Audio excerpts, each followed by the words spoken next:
Selamat malam sedulurku semua dan salam rahayu, semoga selalu diberikan kesehatan jasmani dan rohani. Malam ini Mimin ingin membahas mengenai siapa sosok Semar. Di sini Mimin membagi menjadi 3 poin dari 3 sudut pandang yang berbeda. Harap disimak sampai akhir supaya tidak terjadi kesalahpahaman.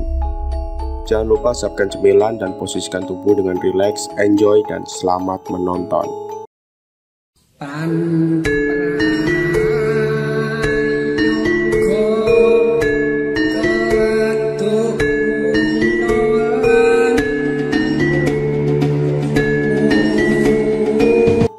Semar dengan ketiga anggota lainnya, Gareng, Petruk, dan Bagong. Dengan penampilan aneh, sepintas tugas mereka hanya sebatas pada melucu dan mengurangi ketegangan para penonton yang sudah memuncak di tengah malam. Namun, jika ditelisik lebih dalam, Punakawan memiliki peran dan makna yang tidak remeh sama sekali. Bahkan secara filosofis, mereka adalah sejatinya ruh yang hendak disampaikan dalam wayang oleh Pak Dalang sejak pengaruh para Sunan.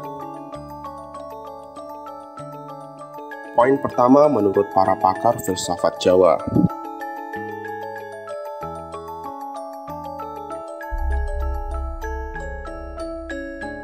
Menurut pelaku pewayangan, asal-usul Punakawan selalu terselimuti dan terdapat banyak versi. Menurut Sobirin, seorang yang pernah mendalami dunia wayang di Sanggar Sobo Kardi Semarang, Punakawan hanya ada pada cerita-cerita wayang di Jawa yang dikembangkan oleh Sunan Giri dan kemudian dipagelarkan oleh Sunan Kalijogo. Mengenai penciptaan Semar, Sobirin bercerita bahwa dahulu Sang Hyang Wenang menciptakan Hantigo berupa telur. Cangkang telur tersebut menjadi Togo, putih telurnya menjadi Semar, dan kuningnya menjadi Batara Guru. Togo bermulut lebar dan jelek, dan Semar berbadan gemuk sehingga tidak jelas apakah dia laki-laki atau perempuan. Sementara Batara Guru kakinya lumpuh, meski memiliki 4 tangan. Itu menunjukkan bahwa manusia pada dasarnya tidak ada yang sempurna. Masing-masing memiliki ciri, kesempurnaan hanya milik Tuhan semata.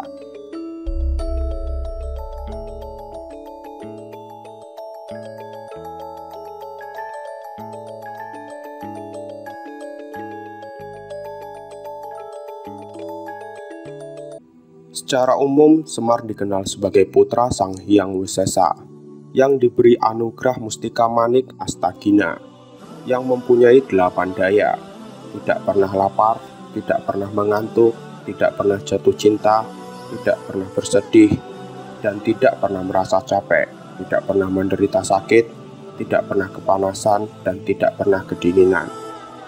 Kedelapan daya tersebut diikat pada rambut yang ada di ubun-ubun alias kuncung. Semar atau Ismaya juga memiliki beberapa gelar sekaligus, yakni Batara Semar, Batara Ismaya, Batara Iswara, Batara Samara, Sang Hyang Jagat Wungku, Sang Hyang Jati Wesesa, atau Sang Hyang Surakanta.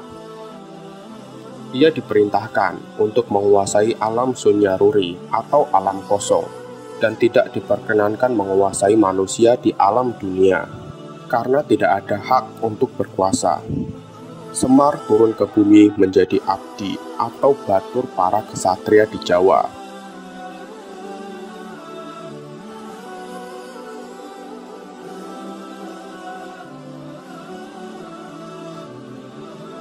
Ada semacam postulat bahwa kesatria yang dibina atau yang diabdi oleh Semar pasti akan mencapai ilmu kesatria yang luar biasa.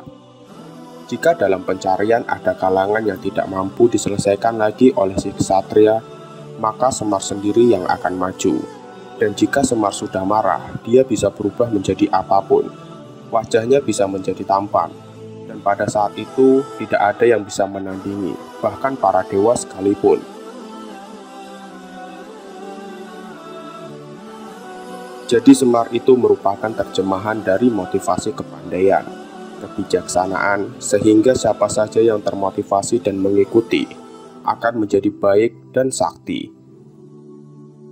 Dalam pengertian tersebut, peran Semar di dalam wayang bisa menjelaskan konsepsi Jawa mengenai hubungan masyarakat dengan para pengemban kekuasaan ini.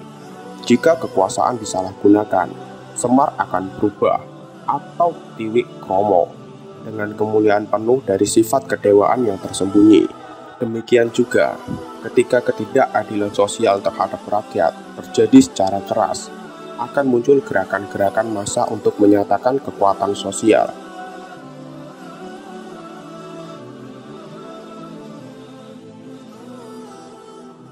Bahkan Magni Suseno dalam bukunya Kitab dan Wayang menyatakan bahwa Semar adalah ungkapan simbol Tuhan yang mengantarkan para Pandawa atau kesatria melindungi mereka dan kepada siapa mereka atau para kesatria dan Pandawa harus berpedoman.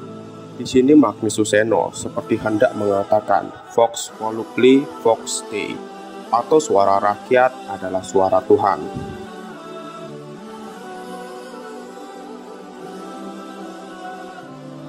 Semar nenek moyang orang Jawa. Darmaji Supajar menyatakan bahwa tokoh Semar adalah asli Jawa. Ia adalah produk lokal jenius asli Jawa, asli Nusantara, yang tentunya berakar dalam pada latar belakang kejiwaan bangsa. Lebih jauh, Sobirin menyatakan, memang secara filosofis, Semar itu gambaran manusia Jawa yang sejati. Sehingga nama Semar sendiri juga berarti samara, yang sangat menggambarkan sifat transendental setiap tindakan orang Jawa.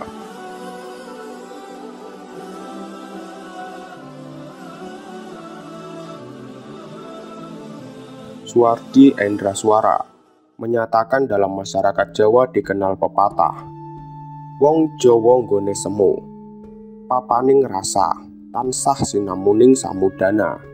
Maksudnya adalah dalam segala aktivitas manusia Jawa sering menggunakan simbol-simbol tertentu. Segala tindakan menggunakan rasa dan perbuatannya selalu samar. Semar dalam wayang Jawa menunjukkan sesuatu pengertian yang mendalam tentang apa yang sebenarnya bernilai pada manusia.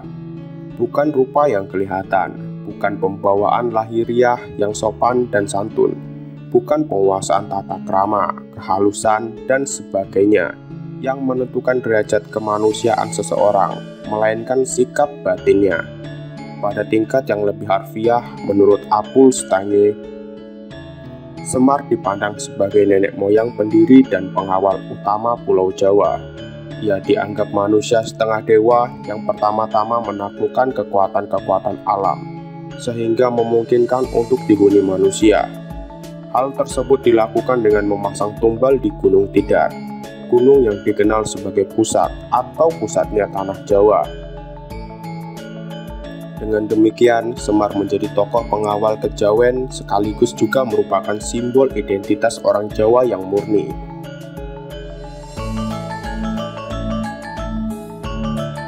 Filsafat Jawa dan Islam.